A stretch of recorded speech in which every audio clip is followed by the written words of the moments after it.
change, and everything is changed, nothing can be held on to the degree that you go with a stream, you see, you are still. You're flowing with it. But to the degree you resist the stream, then you notice that the current is rushing past you and fighting you. So swim with it. Go with it. And you're there. You're at rest. And this is, of course, particularly true when it comes to those moments when life really seems to be going to take us away. And the stream of change is going to swallow us completely. The moment of death. And we think, oh, this is it. This is the end.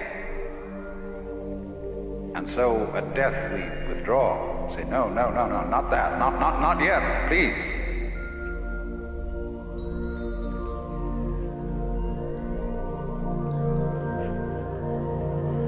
But actually, the whole problem is that there really is no other problem for human beings than to go over that waterfall when it comes. Just as you go over any other waterfall. Just as you go on from day to day. Just as you go to sleep at night. Be absolutely willing to die. Now, I'm not preaching. I'm not saying you ought to be willing to die and that you should muscle up your courage and somehow put on a good front when the terrible thing comes. That's not the idea at all. The point is that you can only die well if you understand this system of waves. If you understand that your disappearance as the form in which you think you are you, your disappearance as this particular organism, is simply seasonal. That you are just as much the dark space beyond death as you are the light interval called life. These are just two sides of you. Because you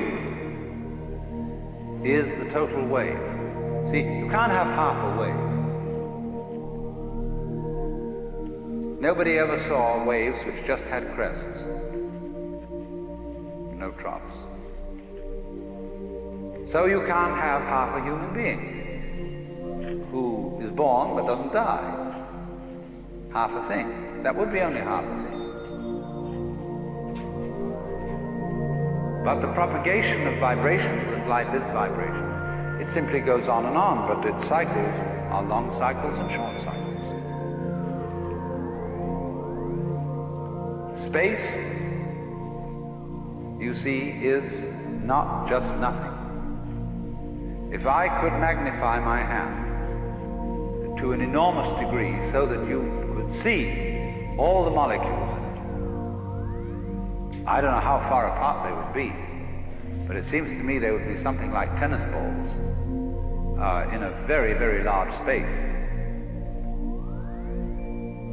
And you look, when I move my hand like this, and say, for God's sake, look at all those tennis balls. They're all going together. Crazy. And there are no strings tying them together. Isn't that queer? No, but there's space going with them. And space is a function of, or it's an inseparable aspect of, whatever solids are in the space.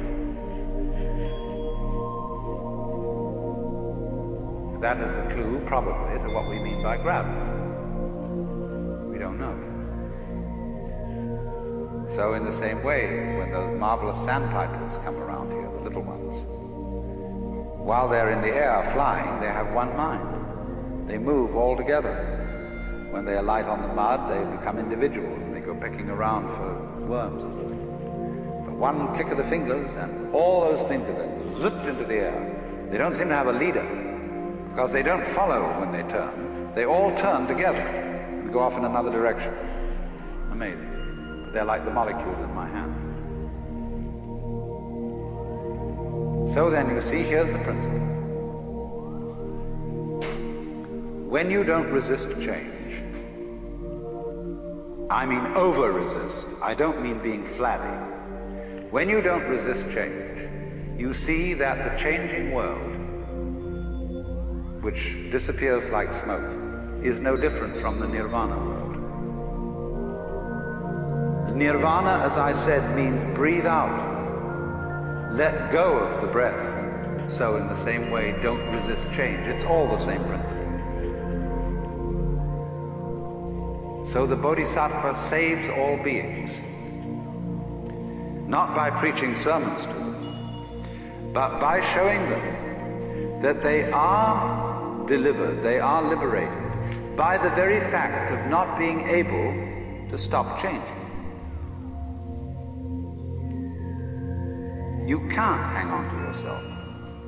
You don't have to try not to hang on to yourself. It can't be done, and that is salvation. Memento mori, be mindful of death. Gurdjieff says in one of his books that the most important thing for anyone to realize is that you and every person you see will soon be dead. See, it sounds so gloomy to us because we have devised a culture fundamentally resisting death. From the first standpoint, the worst is going to happen. You're all going to die. And don't just put it off in the back of your mind and say, I'll consider that later. It's the most important thing to consider now, because it enables you, it is the mercy of nature,